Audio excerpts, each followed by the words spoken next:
my first instinct is, can I share this? If they tell me no, I really do get, I'm like, oh, come on, like, why would you even tell me? Like, you could have kept that to yourself.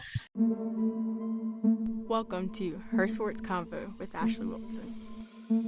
Hey y'all, welcome back. Crazy to see you here again. I hope you had a good week last week. I hope you have a good week this week. If you noticed by the title, we have a guest. Yes, I promised and I fulfilled myself on that promise. I hope you're ready. But before we get into it, we have to talk about NFL Wildcard Weekend. Now, my overall segment for how the weekend went is a capital B-O-R-I-N-G. I hope that spells boring and I spelled that right. Because, oh my gosh, like, what was that? What was that at the NFL? Y'all made a big deal about the extra week and how that was going to give us quality football and quality this and quality that. But now look at us. We got Wildcard Weekend. That's a bunch of trash, on fire, a hot mess. And so I'm a not even front. When about the second quarter of I think it was about halftime. About halftime of the Eagles and Buccaneers game on Sunday, I just flipped the channel and started watching gymnastics because that was way more entertaining than what Jalen Hurts and Friends was giving me. I mean, we gotta call a spade a spade, a spade a spade. That was not good. Now, even though I just dipped into gymnastics unnecessarily, shout out to Trinity Thomas and Naya. Oh gosh, I forgot her name. But they both got perfect 10s and helped Florida beat Alabama in the gymnastics match that came on ABC. It was like the first one to ever be on national televised TV on a Sunday. Like, you go, ladies, they killed it. It was a great meet. And if you're not watching gymnastics, you're boring. Anyway, back to the NFL. I felt bad for what was occurring to Jalen Hurts and Friends. Like, I felt like I shouldn't have been there. Like, I felt like that was something they need to deal with privately. And unfortunately, there was like 500 million thousand cameras there. And it was not good. Now, there's a variety of reasons why it went the way it did. Mostly, that offense was just non-existent. Like, it was nowhere to be found, nowhere to be heard of, MIA. We should have put out an Amber Alert for the lack of offense that the Philadelphia Eagles had this week. But on the opposite hand, I guess you could say that's a commendable thing for the Buccaneers defense, as we talked about that since last year, how their defense has been insane, and they proved it this week. I'm not going to sit up here and say that the Bucs can win it again, but I mean, after you played that way, never say never. Ain't that what Justin Bieber and Jaden Smith said? They got a point, because baby, that was hard to look at. I had to stop. Like, oh no. And another thing that was hard to look at was the way the Bills just beat all up on the Patriots. Personally, the way that the Bills were playing, they had me thinking they were out here playing for a roof. Because if you don't know, Buffalo, for some odd reason, has no roof. Like, it snows 900 days a year there, as well as it was like -5 degrees out there on Saturday. Like, completely insane. Josh Allen is too good of a quarterback to be playing in a stadium without a roof. Like, come on, get that man a roof. He was playing like he wanted one too, because that boy was hot almighty, let me tell you. As well as, I guess you could say on the opposite end, that was the Bills that good or were the Patriots that bad? I don't know. But I mean, realistically, I feel like you could have said that with everyone. Like, Mac Jones, he just didn't have it in today. Like, I saw some people were saying he was too obsessed with watching himself in blowing the air out because it was so cold there. Which one? That was funny too. Let's not joke at him because he's a rookie. But yeah, it was not cute. But I'm happy for, the Bills. And now they're going to get a chance to play the Chiefs, because another massacre occurred was the way the Chiefs put a beating down on the Pittsburgh Steelers. Like, I don't think y'all understand. I felt like I shouldn't have been there watching. The way they were getting beat up on, it was made me uncomfortable. And most importantly, it made me more upset, because as I stated last week, I wanted a tie so bad. Like, I wanted a tie so bad. And the fact that they couldn't even manage to get it together to give me a tie, and then they're not going to give it together to give me a tie. You're going to win. The Raiders are going to win. which in turn allows Big Ben to, get to the playoffs, for him just to be massacred by the Kansas City Chiefs. I feel like that's more disrespectful to Ben than it would be for tying the game in all hopes of just fun and mockery and a hootie-too of this. Instead of y'all just gonna let this man get assaulted by the Kansas City Chiefs. Like, that's disrespectful. That's disrespectful on a whole nother level. But the cute thing that came out of that game, as well as that came out of the Philadelphia Eagles game, is that the Kelce's mom, if you didn't know Jason Kelce, I'm pretty sure that's his name, and Travis Kelce, they're brothers. They share, a set of parents, and their parents were able to make it to both of their games. I thought that was so cute.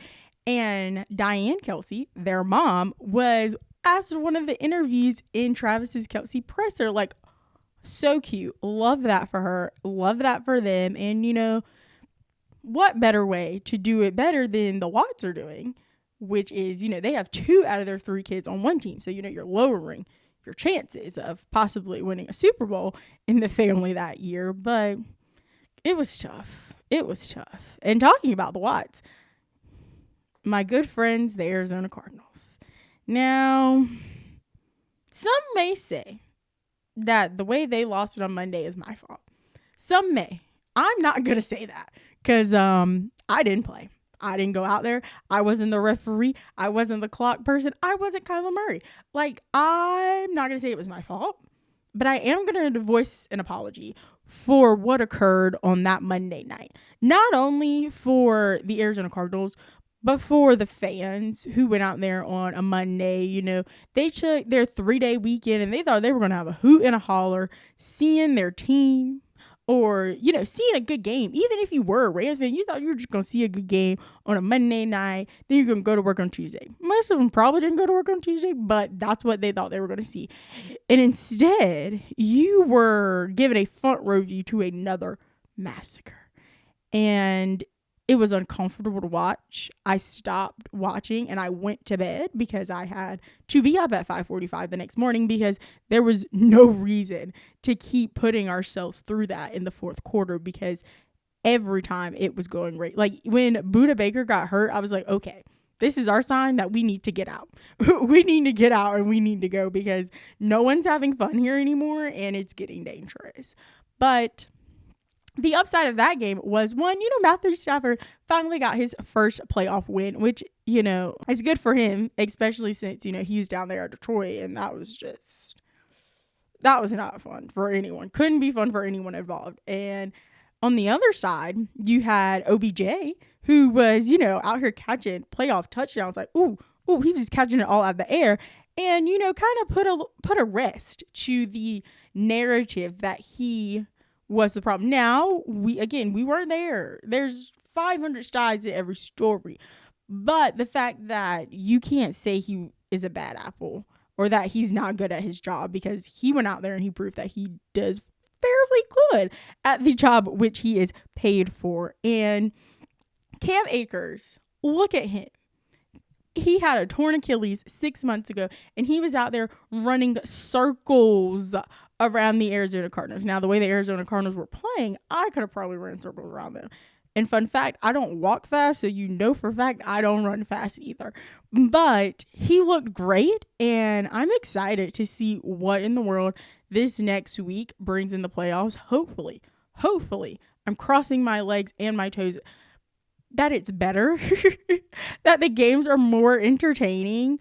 But the only entertaining game that we had this week was, I guess you could say, the 49ers and the Cowboys. I think it was more comedic. If we're going to keep it a buck, if we're going to keep it a stack, it was definitely more comedic than anything else. As Dakota and friends did not know the rules of football. As long as everybody in that stadium has been around football, stadium on the field, I felt like all of y'all should have known that the referee had to touch the ball. Like, I knew that. You know what I mean? And I've played -1 games of football in my entire life. So the fact that they didn't know that, the fact that they called a QB option run, like, why are we running the ball, sweetheart? And why are we running the ball down the middle of the field? We're not going to go into it. It was dumb. It was ridiculous. Like, I have no words. The saddest part to me personally that came out of that game was the fans, the Cowboy fans, especially our gal who was seen. They did not have to show our gal at the 4-minute mark when she was just losing it. When she knew what the ending was going to be, maybe she, was like that so Raven, like she could see into the future and she knew what was coming. She knew what was coming. She knew what was up and she was already mourning the loss. Everyone else just hadn't, been there before. They haven't been through the process and she knew what was in store for the rest of the night. And all I do have to say is if you're a Cowboys fan, you should probably invest some stock in Kleenex Huffs or Puffs, whatever they're called, because you're going to be doing it for a long time. But if you're out there looking for a friend, a partner, or anything, go look for a Cowboys fan because they're going to be there through thick and thin. They're going to be there no matter what because we all know come next season, the Cowboys are going to do their same old foolishness. And they're like, we're in it. We're in it to win it. This is our years. How about them Cowboys? Like, they're going to be doing it again. No matter the heartbreak and the tragedy that they experienced this weekend, they're going to be right back by their side, standing 10 toes down for the Dallas Cowboys. Couldn't be me, though. But we all know one. Probably two. Maybe even three. Well, now that we have gotten the NFL playoffs out of the way, I'm going to stop talking so you can enjoy the conversation I had with my gal, Quierra Luck. Shout out to you, girl, and thanks so much for coming on the podcast. Hey, y'all, we're excited to be back again with our first guest of 2022. Thank you so much, Quierra Luck, for being here. Y'all, she's a writer. She's a podcaster. She's just an all-around just fun gal. We're happy to have her here. Thank you so much for coming. Thank you, Ashleigh, for inviting me. I am super excited and even more excited that I'm your first guest of 2022. So I hope I can set the year off right. I mean, there's no better way to start it than with Quierra. Like, I couldn't think of anyone else to just jump in and start off because, as we know, I don't go down the straight and narrow of this podcast. Y'all wouldn't even know the amount of things I cut out because sometimes I go too far. I go too far and I'm like, Ashleigh, you can't. No, you can't do this. But if y'all are new around here and don't know much about Quierra, she is a hardcore UNC basketball fan. Like, this girl goes hard in the paint for Carolina basketball. So how did you become a Carolina basketball fan? Well, I feel like once you're like born in North Carolina, as you're born, they ask you, choose your blue. So it's kind of like the day of, like, you can't even get a full cry in before it's like dark blue or Carolina blue. So you had to choose. So I would like to begin my story as soon as my mother said my name and I said Tar Heel. And that's how it started. So yeah, I've been a Carolina fan for as long as I can remember. Same over here. My mom, she went here. She was like, you don't have a choice. You don't have a choice but to love Carolina because if you do, you're not my kid. You're not my kid. I feel it though. I'm going to be like that with my kids. Like, I wish you would come in my house as a Duke fan, much less a State fan. So who even are they? Who are they? I don't know. Do they even exist? I don't think they do. It's just, I've never heard of that. You know what? Let me not, because I like Coach Keats. Coach Keats is actually really dope. He's kind of cool. Let me not. If it was anybody else, NC State does exist because of Coach Keats. But when he leaves, we don't acknowledge them. We don't know who they are. And so we know some big things happened over this summer in the Carolina basketball program, and our beloved Coach Roy Williams decided to, I would say, go off on a boat and sail, but this man has still been about basketball. He's there every game. He went on a little tour last week across the nation. So how did you feel about that retirement? So I have had the pleasure of covering Coach Williams for the last 8-9 years. And those 9 years of me getting to know him and him recognizing my face in the crowd has been such an absolute honor. And my whole career, I would honestly say, has been that much better because he's been a part of it. He's definitely made me feel comfortable in those really in those spaces where, women, especially Black women, our voices are really elevated. And he would always make sure that, hey, Quierra has a question. Like, nope, sheet right here. So seeing him do that more times than I can count has really solidified and made me feel comfortable in my position as a reporter for Carolina basketball. And when he retired, when I got the news before they announced it, and they were like, Quierra, but you cannot say anything. Like, I had to sit on it for a minute there, and I was in disbelief by myself. And when it came out that he was retiring, it was a shocker, although it did make sense. Yeah. Because if it was me, I would not want to be coaching in my 70s. Like, I just feel like at that point in my life, I want to be in a rocking chair with a glass of sweet tea, just watching my grandkids play. Like, I want to be like not running around 17, 18-year-olds. So like, I get it. Like, this is supposed to be the prime of your life where you really get to enjoy the fruits of your labor. And we can honestly say that Coach Williams is really enjoying the fruits of his labor. Like, he's traveling and going to different places. He hasn't been back to Kansas since 2003. Like, I mean, Crazy, right? So seeing him back in those spaces and being celebrated for not only the wonderful coach he is, but an even better person has been a delight to see. And it's just even better that Wanda is right there with him, allowing him to still be a part of college basketball. Even though I have a feeling Wanda's like, are we gonna Listen. go? We're gonna wrap this up soon, because like you said, you called me and said you're retiring, and like I haven't been home since you retired. She has it on Twitter. We have this thing called Wanda Cam, where we just think it's so funny that, you know, Wanda and Roy just everywhere enjoying college basketball. And someone really pointed it out to me. They were like, you know, she knows who she married. And when you know who you marry and you know that this is like what brings them joy as a spouse and as their best friend, I'm sure you want to be a part of that too. So I'm just happy that she does it with him, because he could definitely go by himself, but to see them do it together as a couple makes it even that much sweeter. And then the fact that even though that, you know, sitting on the sidelines and watching the band and see the, you know, commercials and see the people throw the t-shirts and stuff, like she's seen that 500 million times, yeah. But this is new to him. So like he finally gets to see what she's been seeing. And I know that's got to be cool for him and her.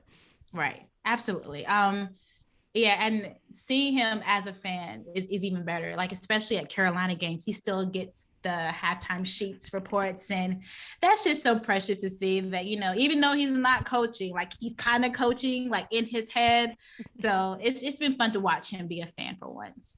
Oh, and that dap with Caleb. Oh, absolutely. My heart every time. Just love that.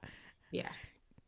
And so you were talking about how you've covered Carolina basketball, and you're a sports media guy. Like, she's not just doing this for kicks and giggles, y'all. She's putting in the work and putting in the points in the paint. So how did you really get into, you know, the journalism and the coverage? How did you get into that? So I went to East Carolina and I got my degree in political science. So I originally wanted to come out the gate being a teacher. One day I was on Twitter arguing about Cam Newton, and someone was like, yo, you need to put this on paper. And so I just started writing from there since about 2012. And no one could ever tell me, I'm going to get emotional. No one could ever tell me that my life the last 10 years would have happened the way it has. From seeing Carolina go to the national championship back to back. I experienced that back to back. Like, that's crazy. What fan can say that? Exactly. Like, not only was I there professionally, but I had to like shrink my fandom. Like, I was shaking on the press row because I can't be a fan, right? I have to be neutral. So I'm Carolina, it was what, 2016? Yeah. So before Marcus takes the shot, like I was done. I was like, they won. I just know that they won. And so I get up and I leave. And then all of a sudden the fans just start screaming. So I missed Marcus's shot because I'm heading to the back to the press conference. So they're just screaming. And all of a sudden from press row, I hear, Quierra, they tied it. And I'm like, what? I turn around And like fans are going crazy. Like I see Coach Williams and the bench going crazy. And like, I don't know if you know, but on I think some stages, not all of them, they're raised. Yeah. So I believe Coach Williams was on the stage at that point. And I'm like nervous because I'm like, oh God, please don't let this man fall off the stage. But they're just jumping and screaming. And so like I come back and I sit down and I cannot remember the reporters beside me, but they knew I was a Carolina fan. So they're holding my hand. But then we see Chris Jenkins. And I see Chris Jenkins in front of me, which makes it even worse. Like he's like right here. And as soon as Chris got in that spot behind the three on the corner on the right, I just knew it. I knew it. Heartbreaking. But it was even better to be able to experience them come back the next year and win it all. And it's even worse that I actually left out on that one too. I left out on like a minute 30 before Carolina went, I think on like a 5-0 run. I just couldn't do it. I was like, I cannot deal with the heartbreak. So to be able to see them lose, also gain everything back, it was so much sweeter. Going to a Super Bowl, just meeting Kobe Bryant, meeting, who else did I meet? Patrick Ewing. I've had a blessed career, and I'm forever thankful for it. So I can't even.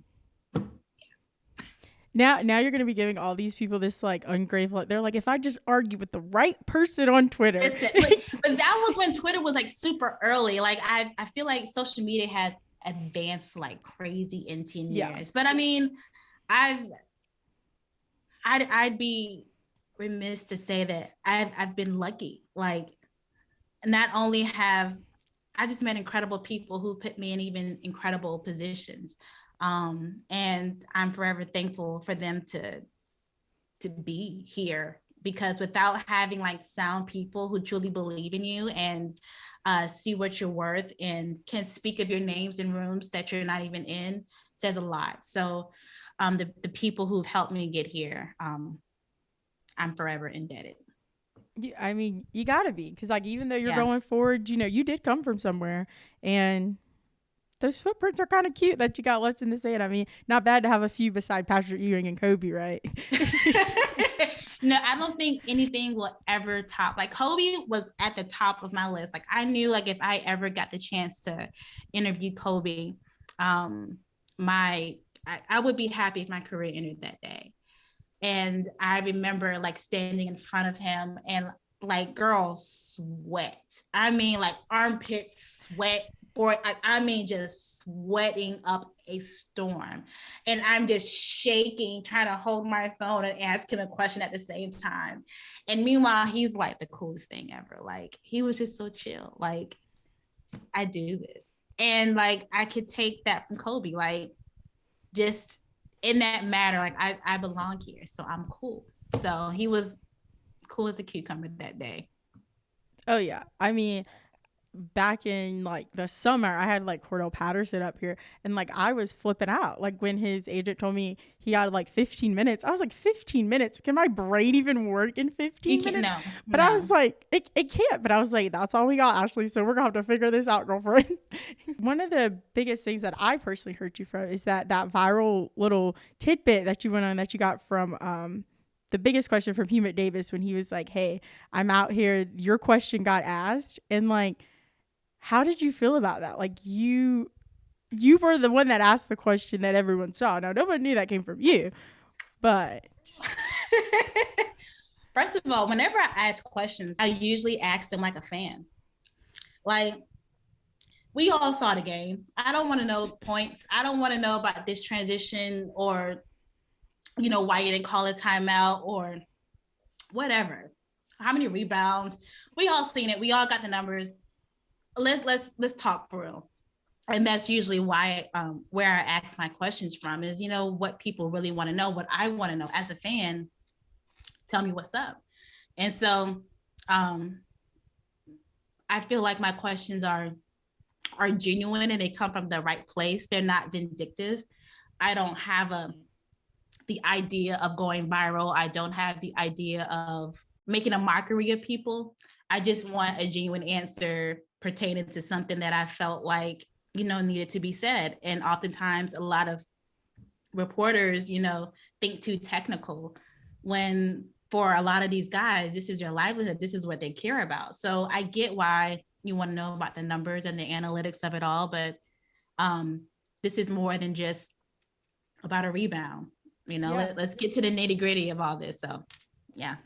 I mean, and then especially with you had the college football playoffs that just ended, and everyone was, and Nick Saban even made that like little 15-minute statement that said, this game doesn't define them. They played an entire season, but we all know that for the next however months until the season starts again, everyone's going to talk about that interception. Everyone's going to talk about the missed tackles and the block punt, the block field goal, or whatever that was. Like, it's a game. And I feel like that's what we're really missing right now in the sports, is that it's a game. Like, crack a joke, make fun. Like why are we trying to like fight the fact that it's a game?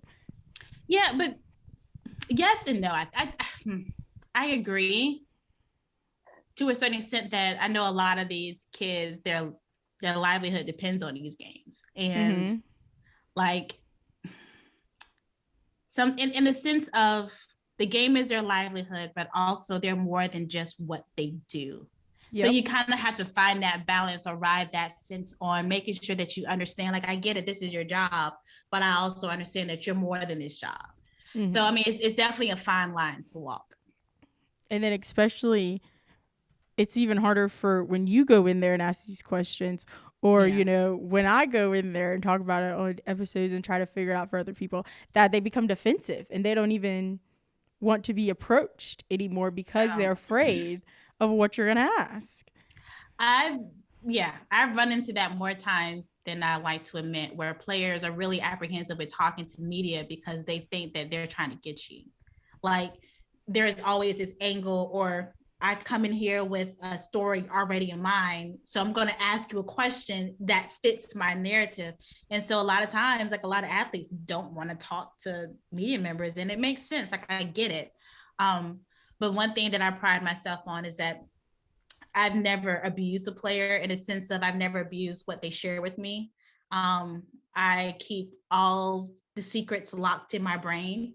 There's nothing that a player has told me that I've ever mentioned without their permission. Like, if they say, hey, Quierra, I'm transferring to Duke, my first instinct is, can I share this? If they tell me no, I really do I'm like, oh, come on, like, why would you even tell me? Like, you could have kept that to yourself. Like, you're telling me you're transferring to Duke and I can't even tell.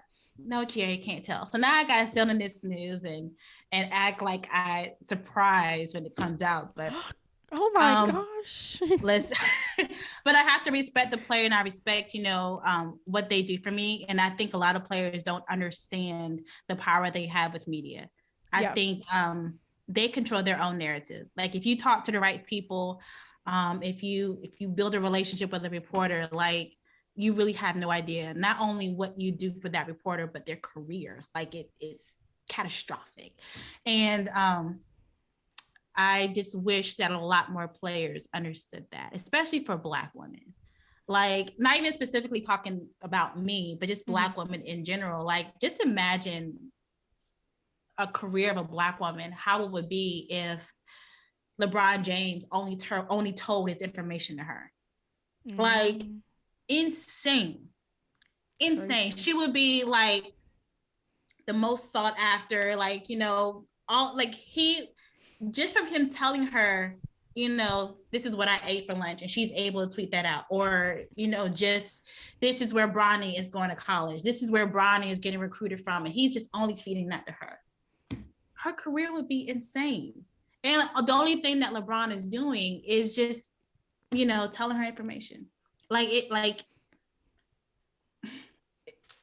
insane. Like, just to think about it is just crazy of how that can do for one Black reporter, like Damian Lillard or Kyrie Irving. Like, yo, just feed it to one Black reporter. Her career would be crazy. And then in turn, she could, bring up another Black woman. Yep. And it would be a chain reaction. Like, Yeah. I just wish they knew the power they had. Well, I truly think that The Last Dance, that premiere and how it was Yeah. filmed and how Michael Jordan had so much control over it, I think that really Hmm. did open the eye to so many athletes about how they can truly control their narrative. Absolutely. Absolutely. And I think LeBron is one of those who are leading the charge, especially with Interrupted. And just bringing up his best friends with him. Like, I mean, he's definitely a story to tell whenever you talk about people who Their do it way. for the crew. Yeah, Yep. who do it for their right. Yeah. So, yeah.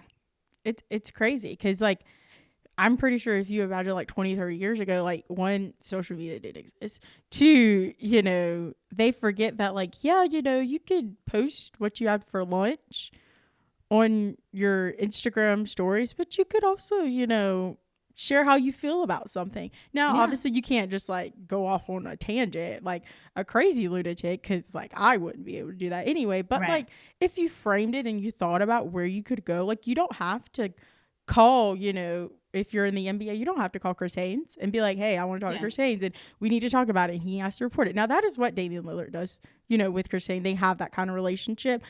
But even if you're in college, like, you have the space, now all of them are getting podcasts and they're making money off that. You have the space to share your story. So don't be Yeah. afraid to Yeah. share it. Yeah. Yeah, absolutely. And even though he catches a lot of slack for it, I love Kevin Durant and I love how he like he is just himself. Like there Oh, is yeah. no veil to Kevin Durant whatsoever. And he definitely controls his narrative. He speaks his mind and he's definitely one of the few athletes who I definitely admire when it comes to making sure that your story is told your way. Oh, yeah, definitely. And the fact that, like, I feel like some people, like, because if y'all don't know the story, like, he had a burner, his burner got caught out. And I was just, I'm Kevin Durant, this is me, whatever, I don't even care. Like, I feel like that is what made me even fall in love with Kevin Durant even more. Because he was like, Yeah. because I feel like most people, they would have been like, okay, my burners are out. Now I'm going to hide in the back. I'm just John. And now he's like, okay, whatever. Yeah. It's me. I said it. Yeah. What you going to do about Yeah. it? I'm still rich. You're broke. Can't do nothing. Can't do nothing about it. Not a thing. Did you do a lot of work for the Sports Illustrated, or you did? I don't know anyone's I do. current Yeah. sports status now. How did you get that position? A mentor of mine actually put me on. So that's really straightforward. I had a mentor put my name in the hat and I got lucky. And to still be working with him and to still have his ear, to still have him be able to kind of build me up in a sense has been fantastic. So shout out to Sean Kress for being an amazing mentor, a listening ear, and an all around great mentor. Was working for, once you, decided to start diving in this road path, you were like, okay, I'm not gonna be a teacher. I'm not gonna be overworked and making $2 an hour. Like, Girl, that's a whole nother conversation. That's not my vibe. Podcast. That's not my vibe anymore. Once you started going down this road, did you start creating like, oh, I want to work for this company, or I want to do for this? Or were you just kind of like, whatever happens, happens? Kind of like whatever happens, happens. I just wanted to be a voice for the fan in the room. And that's always been my number one priority, is that I work for fans. Like whatever question you have, whatever you feel like is it being answered in those press rooms, tell me. Like I'll, as long as it's like a good question and nothing like off the wall or, being disrespectful. Like I don't mind answering or asking your questions. And I think that's a good and a bad thing about me, is that like I don't necessarily have like a direction or like a gold mine of mine. I just want to be put in a position where I love what I do, whatever that looks like. And covering Carolina basketball, being able to be in those rooms, to be able to tweet it, to be able to write about it on Sports Illustrated has been great for me. And as long as I'm happy, I don't care what company I do it for. I don't have, I don't have a goal in mind. I just want to be happy at the end of the day. That's your goal. And that's what better goal? What better goal? None. None. Because there are millions of people who really hate where they work. And I don't care if ABC calls, if Fox calls, if ESPN calls, whomever calls, as long as I'm in a happy position. Or if I'm doing it independently, as long as I'm in a happy position. and my bills are getting paid. So I'm gotta keep the lights on. You gotta keep the lights on. Gotta keep the internet paid. Oh, that is the lights at this point nowadays. But I saw that you are pretty close with B.TV. If you guys don't know him, he was the face of Late Night with Carolina Basketball, or whatever they're calling it now. Is he really that crazy in real life? Is that his energy all the time? That man is a clown. Like, he is on 24/7. There is not a moment where he is not on. I could be like calling him like, Brian, like, I gotta talk to you about this, because he is a mentor to me as well. I gotta talk to you about this. And it turns into a clown session. Like, and he just jokes about it, and he'll sprinkle in some seriousness, but overall, it's just, he is a clown 24/7. That is who he is. He really is one of the bright spots of my career, and getting to know him and being around him has literally been an honor, because he really lives, breathes, and dies for Carolina basketball. I've never seen anyone so committed to a team in my entire life. I'm sure whatever Coach Hubert would ask him to do, he would do it he wouldn't even think about it. Outside of his family, he's a ride or die. So I'm definitely privileged to know such an amazing human being, and to be able to witness like someone's dream come true. Oh yeah. So yeah. Yeah, because like Coach, he'll be like, "Oh, I need you to mop up he'll be like, I got it. I'm there. Where's the broom? I already got it." With his own shirt. He don't even need a broom. He'll take his shirt off and mop it. He's like, "Oh, you want to pass out the t-shirts? They can have my t-shirt. They can just absolutely. I don't need it. I don't need it at all." He is truly the sixth man of Carolina basketball. And I mean, I feel like that he really embodies what Carolina basketball and just Carolina in general is. You know, like it's like where you kind of forget that, like, am I actually a part of this? Well, yeah, I am a part of this, because like I help them and I cheer them on, and it makes the experience fun. I know if anyone's watching this and they're like a Duke fan, they're like, okay, I'm over this. But hey, you should have figured it out. You should have figured it out by now. This is our love letter to UNC. So bye. Well, also, let's talk about, I mean, if we want to sprinkle in some Duke, Nolan Smith is really dope as well. So, I mean, Nolan Smith for the Duke program has been phenomenal. And we're talking about like an incredible human being. Like, my God, like if there was ever a Duke Blue Devil, like you hate to love, it's absolutely Nolan Smith. Like, he's like such a good human being. It's like, how'd you get there? How?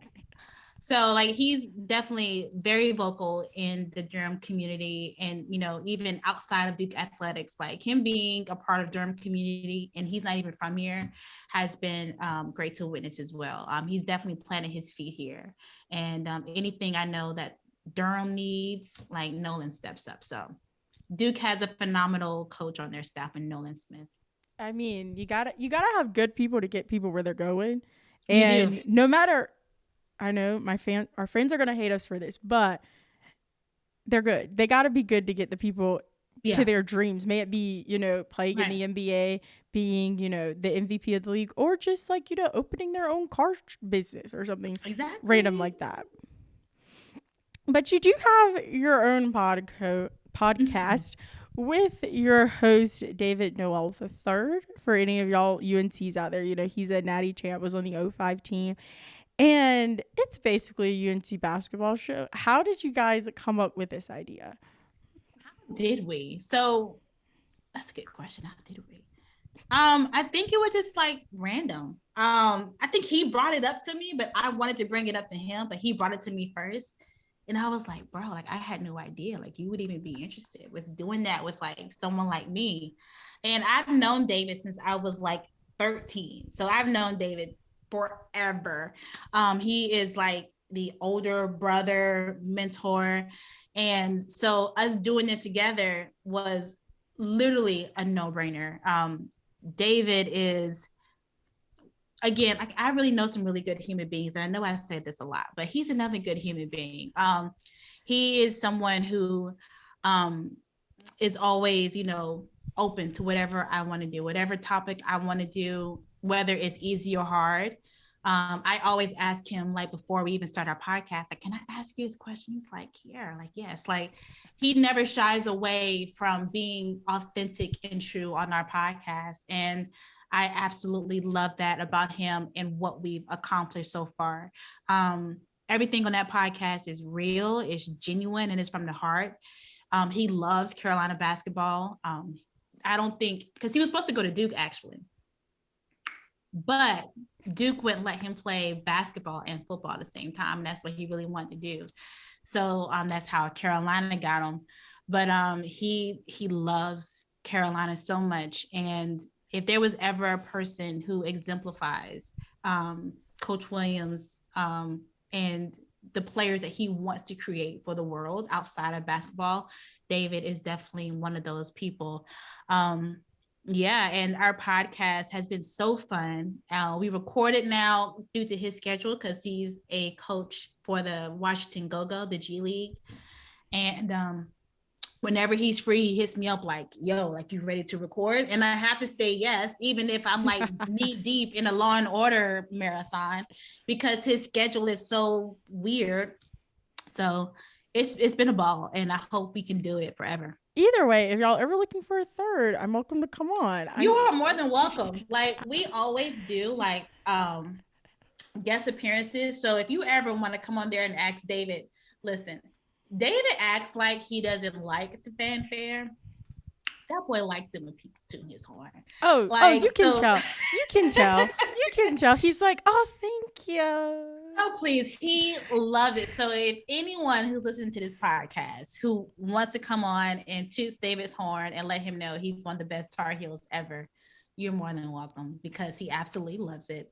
And he loves talking about Carolina basketball and the things that they used to do. So yeah, back in the day when they had flip phones and wore jeans down did you see and wore the shorts down to their ankles?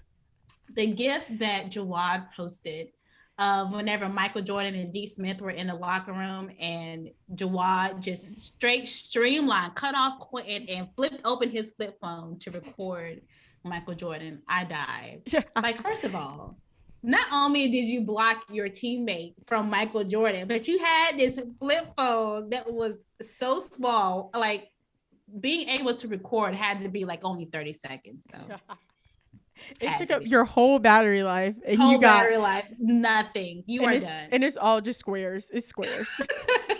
And pixels, right? You're done. Hey, that's the time that these kids nowadays, they don't know nothing about that. They don't know nothing about it. They don't. They miss a good time back in the day. They think everything comes out in 4K. They're spoiled rotten. Spoiled. And then, as well as, you had another podcast, Real Sports Heroes. Yes. And that had to be such an amazing opportunity, because you have like some baller guests up there like Donovan Mcnabb. ABF Creative. When I tell you I love the people. So Anthony Frazier, I met him, my God, how long ago was this? I met him at Art of Cool Festival years ago. And he gave me his book, and I read it in like a day. It's such a phenomenal book. And we've always just kept in contact, just social media, just engaging that way. And last year, I believe it was, he was like, I got an opportunity for you. Can you call me? So we talked about it. I did an official interview with Mike, my producer, and they were like, yeah, we want you to do the podcast. And my wig flipped. They are so amazing over there. And the opportunities that they've given me has been insane. And I cannot be more thankful for that platform, that they even trust me to do it. So doing that podcast has definitely been the highlight of my career, or one of the highlights of my career. Oh yeah, because I like clicked on the thing of your link tree, and I was like, is that Coach Herbstreit? Oh Lordy, let me. It's not like I got other things to do, but I sure enough am going to sit here and listen to it. I appreciate it. I do. I appreciate every single person that takes the time to listen, even if it's for 5 minutes. Because both podcasts, Real Sports Heroes and The Player and the Fan, are so like literally my heart. Like, they're engraved on it. And I give my all to it, and I know David does too, as well as ABF Creative. And so much thought and love and process goes into it. So we appreciate everyone who takes the time to listen, because we really do care and give 1,000% into every single podcast. And you could really see that. But out of the guests you had on both podcasts, you could choose one for each or just one overall. Which one were you like, oh my gosh, this is going a lot better than I had expected to? Now, the one with David might be a little different because, David's over there talking about, turnover ratios and all that stuff nobody cares about. The one guest that I've had, I would have to say so my wow guest or my favorite guest. That's like two different things. You can have both. We can have both. Okay, so my wow guest will be Donovan McNabb. And that was for Real Sports Heroes. One of my favorite guests has to be it's a tie. It's a tie between Danny Green and Marvin Williams for the player and the fan. So Marvin, for some weird reason, when we were doing our podcast with him, it was like the height of the pandemic, everything shut down, everybody's at home. And he was on his porch. And it was just so calm. And the birds were singing in the background. And he was just in his rocking chair outside on the porch. Wind just blowing. So serene. And you can just tell, it was just who he was. He was just such a nice person. Everyone that we talked to about Marvin just talks about how great of a person he was or he is, and how calm he is.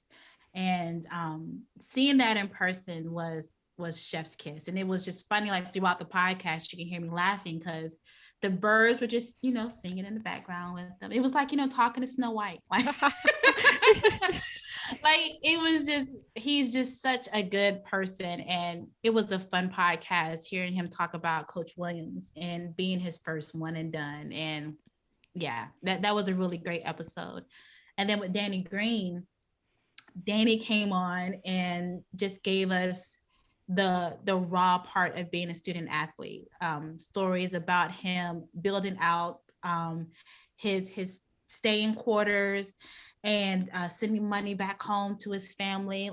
It was just honest and raw, and it gave you an insight to what student athletes really go through. Before the NIL, when the first thing on a player's mind is, I got to take care of home. I got to get it out the mud. And that was kind of Danny's story. And it was just an awakening moment to be able to actually hear an athlete tell me firsthand what they went through and the things that they had to make happen for them to even stay at UNC. So yeah, Danny, Marvin, and Donovan McNabb. All right, that's not a bad three. I mean, I'm pretty sure somebody else could pull out a pretty worse three than that. But since we took a trip down memory lane, we got to come back to today's. And I saw you went to the John Wall Holiday Invitational. Listen. That, if you're not from North Carolina, you don't know. That is the NBA Finals for people who live in. It's not even low key. It really is. It absolutely is. How was that? Now this year, they had a lot of those little sparks flying up at the end of the week. But how is it overall? They had some pretty big names like Hanzo Emmanuel. He was there, and y'all don't know him. He's TikTok, Twitter famous. He's great. So the John Wall tournament. First of all, shout out to Hoop State. Hoop State Network is a network out of North Carolina, built from the ground up, with Webb, Rod, Ray, and Miles. It's a conglomerate full of amazing guys who are making the hoop state, trying to keep, players who need that media exposure in state, which is super important. I really love the fact that they've given these kids a platform that most people, wouldn't. So shout out to Hoop State. But the John Wall tournament was so fire. It made me realize how much I've missed high school basketball. Watching Cam Whitmore, Hensley Emmanuel, Diora Johnson was just, I was in awe. Like, you get why these kids are like top in the nation. Like, first of all, Cam Whitmore is like huge. Like, I don't know what they're feeding these high school kids, but they're like adults. They're not like, my high school is nothing like what these kids are now. Like, they're like full-blown adults. And when you see them amongst other high schoolers who actually look like high schoolers, it's like they're playing amongst kids. Like, it's not even fair. But watching these superstars play was, girl, it was a treat. And the future of college basketball, or no, they're going to college. The future of college basketball is going to be in great hands, especially with Diora Johnson. I really loved watching him play. I know a lot of people have talked about, you know, how he's switched to 92 different million schools. But I think he really has found his home at Southern California Academy under Coach Julius. It's a program that's only been up and running for about 2 years, but they really have a winning culture there. And Dior was such a great teammate. Like, at the time of the John Wall tournament, he was only with Southern Cal for a couple of days. Oh, but wow. You could not tell that he just joined that team. He was such a great teammate, aware of his the player abilities, aware of what they could do, like saw the full court. Like, he was just phenomenal during that. And watching Hensley Emmanuel was even better. Like, to me, he's possibly, you know, one of the people that could change the narrative of what basketball looks like. And I know that's like a lot of weight to put on a kid's shoulder, but seeing like his story. So for those who don't know, he lost his arm due to a tragic accident with a cedar block fell on his arm while he was a kid. And unfortunately, it was there too long and they had to, you know, remove his arm. But that has not stopped him because he used to play baseball, but he switched over to basketball. His father was a basketball player, so he had it in his blood all along. And he's just a star, and he's so sweet. Like, he didn't deny a photo. He didn't deny anything when anyone came up to him. It was like, I'll take a picture, whatever you want, it's done. I'll sign an autograph. And for someone who barely knows English, like, he's only been in the States for like a year. So for someone who's barely used to this culture to kind of just adjust and meet Kyrie and meet all these huge superstars, it's phenomenal. And I love it for him. Like, he's learning English. Like, he can barely like speak like fluent English. Like, he can understand it, but to like really speak it, his coach had to translate for him. But I loved seeing him, and it was such a phenomenon to see. Like, boy can hoop. Aside like, from anything, like, if y'all seen it, like, boy can hoop. Like, he's different. He is like, like, to be able to like triumph over such a feat of losing your arm and to ball like that. Like, I barely want to get out of bed, you know, most days. But homie is like triumphing over like a quote unquote disability. Like, bro, like, please, no. There are no excuses. Like, he just proved there are no excuses. If you really want it, you will go get it. Definitely. Like, I know they're 16, they're 15. They want all the Instagram followers. They want all the girls to follow them on TikTok. Do you think they really do care that much? I know they do. But do you really think they do? Do you think they... Do I think they care about attention on social media? Yeah, on the internet. Like, if they're like, I don't know, because a lot of players, I don't know. That's a good question. I think they do, but they don't, because they don't really post like that. Well, I think that also has to do with the fact that they're males, because, you know, you don't know many males that are out here posting all the time. So I think it has to do a little bit with that too. I agree. Like, it's weird because I think they do it like, bro, I'm about to post out or pop out with this photo, bro. It's gonna make them go crazy with this one. But I'm also not gonna post for like another 3 months. Like, make it make sense a little bit. So I think they do like it, but I also think like men are very calculated with what they do. Women, like, you know, we post regardless, because if I look fire in this outfit, you're gonna see it. You're going to see it. And then you're going to see it again in real life? Because you're going to see it again in real we life. believe in outfit repeaters around here. Absolutely. People. But we're not going to post this one because I already posted it. So let's just keep this between me and you.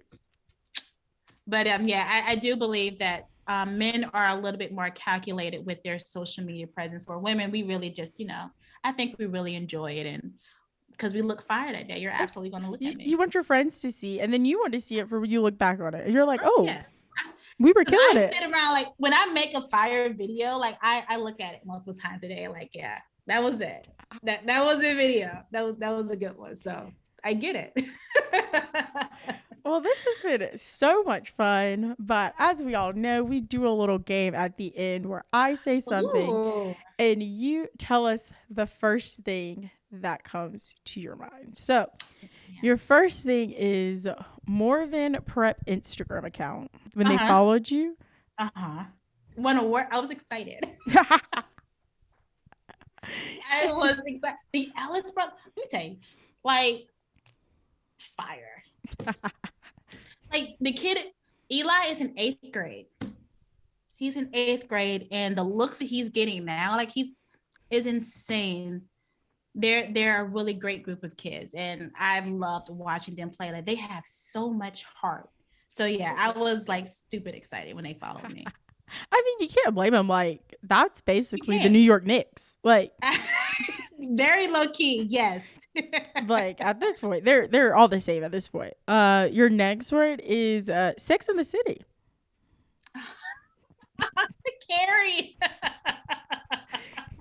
I feel like you researched my whole life. Yes, Carrie. Carrie is my life. And she's everything that I aspired to be. That's what, again, I'm not a big Carrie. The closest I got to Sex and the City and that whole vibe was the Carrie Diaries. I think that's what it was called.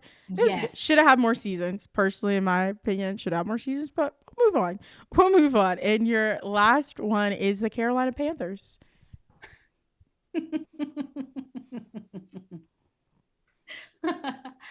On the fence. On the fence. On the fence. I don't know. I'm on the fence.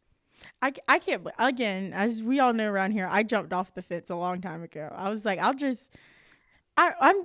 not even a free agent. I was like, I can't do this anymore, so I don't want to be in love anymore. I just want to be out here. I don't know. I don't know where I fit with the Carolina Panthers anymore. Like, they brought Cam back. I was there for that home game, and I was heartbroken at how they've done him. Like, they made him just seem like an afterthought when Sam came back, and they haven't implemented him at all. And even in the small things, I mean, it's just minute details that he could have been implemented to make him feel like he was part of the team, to make him feel like he was brought back for a reason. And they broke my heart this year. And I don't know what direction they're going in. It's like, what are we doing here? Like, just lost. We all know what direction they should go in, but they don't want to do that. They don't want to do that. We already know. I know what you want to say, and I want to say it too, but I do. I think we need to get rid of Matt Rule. I do. I didn't like the hire to begin with. I feel the same. I felt the same. I wasn't feeling it. I felt like there were better candidates out there. And I'm not saying that he's a bad person, but I just think that there could have been a better coaching option than Matt Rule. Because I feel like everyone thinks, and they get it confused because they see other people do well in college and it translates to NFL. Yeah. But it's not for everyone, and that's okay. Girl, know your lane. That's the thing. Know your lane. Know your niche. That's it. And also, if I can correct with the Ellis brother, there's Isaac who's in the 8th grade, not Eli. So yeah. We love them both. Yes. Well, thank you so much for being on. Tell everyone they can find you out there on the interwebs. You can find me at Quierra_Luck. That's my handle on literally everything. So yeah, just type my name in and something should pop up. I hope it's good. Yeah. If not, don't believe everything you read. Exactly. Well, thank you again for coming on. All her information will be downloaded below. And thanks again. Thank you so much. Well, that is all I have for you for this week. Make sure to like, comment, rate, subscribe. Wherever you decide to listen to your podcast today, head on over to Instagram and follow at Her Sports Convo to stay up to date on all things Her Sports Convo, as well as check out Quierra. Follow her on Twitter, follow her on Instagram, follow her all over the interwebs. You can possibly find her. Listen to the podcast. All the things. Do it. She's great. She's amazing. We loved her. I took out a portion of our conversation and I'm going to make it into a main channel video, which is Her Sports Convo YouTube channel, where I post new videos every Monday at 11 a.m. Eastern Standard Time. I would tell you what time that video is going up, but I don't know. So just subscribe so you know. You already know when it's going to be up there. You don't have to wait for me to tell you, as well as subscribe to the podcast channel, Her Sports Convo Podcast on YouTube, where you can watch me and Quierra talk again if you didn't enjoy just listening the first time. You want to get a little facial expression in there as well. Come back next week. We're probably going to be talking about the NFL playoffs all week long, and maybe I'll watch some basketball. Who knows? I feel like I don't really watch basketball. Now, I did try to watch the Charlotte Hornets play basketball on Martin Luther King Day, and my TV had other plans for me. So that's not my fault. We didn't talk about the NBA this week. But as always, be safe, have fun, and don't be afraid to join the convo.